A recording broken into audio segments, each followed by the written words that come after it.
Pinangunahan ni First Lady Liza Araneta Marcos at House Speaker Martin Romualdez ang paglulunsad ng ilang proyekto sa Iloilo City. Naghayag naman ng buong suporta si Romualdez sa may bahay ng Pangulo sa gitna ng mga isyung kinakaharap nito. Si Mela Lesmora sa detalye.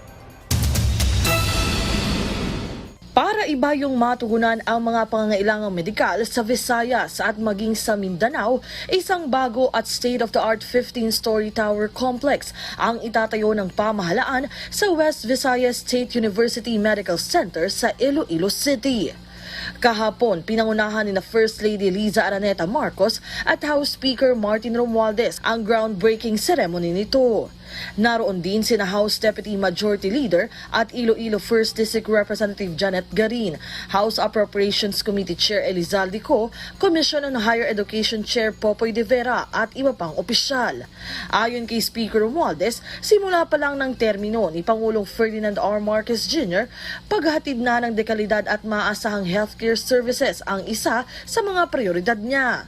Kaya naman, tuwing budget season sa Kamara, palagi rin nilang pinaglalaanan ng sapat na pondo ang sektor ng kalusugan. After passing the budget, this is part of our oversight functions. We want to make sure dapat malaman natin kung maayos ang pagbaba ng ating budget, ang resources ng gobyerno sa itong mga initiatives.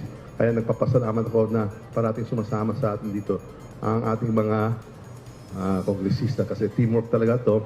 And it is all because of the direction set by our President. Sa gitna naman ng mga issue sa First Lady, naghayag ng buong suporta para sa kanya ang House Leader. Ma'am, basta alamin mo to, we all love you and we are all behind you. So you are in home territory and that we will support you all throughout the term and beyond of President Ferdinand R. Marcos Jr. Mula naman sa panig ng mga taga-Iloilo, abot-abot ang pasalamat ni Congresswoman Garin sa liderato ng Kamara at sa Administrasyong Marcos dahil sa kanilang suporta at malasakit sa probinsya. It is only President Bongbong Marcos na talagang konti ang salita pero malalim at marami ang ginagawa at patuloy na ginagawa ang nakapag-isip na sa dami-rami ng mga nagawa nyo, sa dami-rami ng mga tinulungan nyo sa Visayas at sa Mindanao.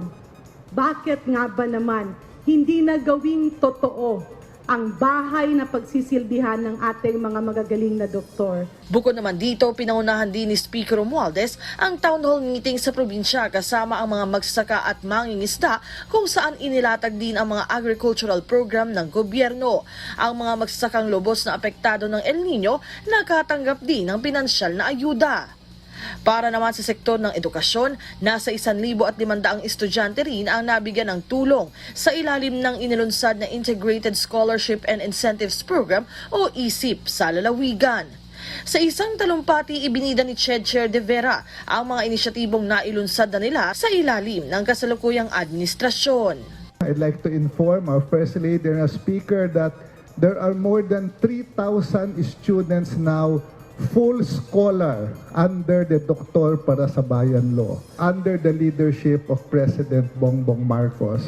We have initiated a special project between the UP College of Medicine, West Visayas State University, and MSU General Santos to partner with the University of Adelaide in Australia on simulation-based learning.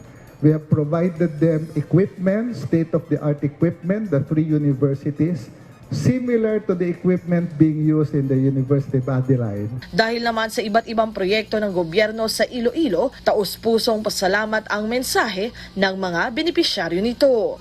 Pagtitiyak ng pamahalaan, patuloy nilang tutugunan ang pangangailangan ng ating mga kababayan sa abot ng kanilang makakaya. Mula rito sa probinsya ng Iloilo, Mela Lesmora para sa Pambansang TV sa Bagong Pilipinas.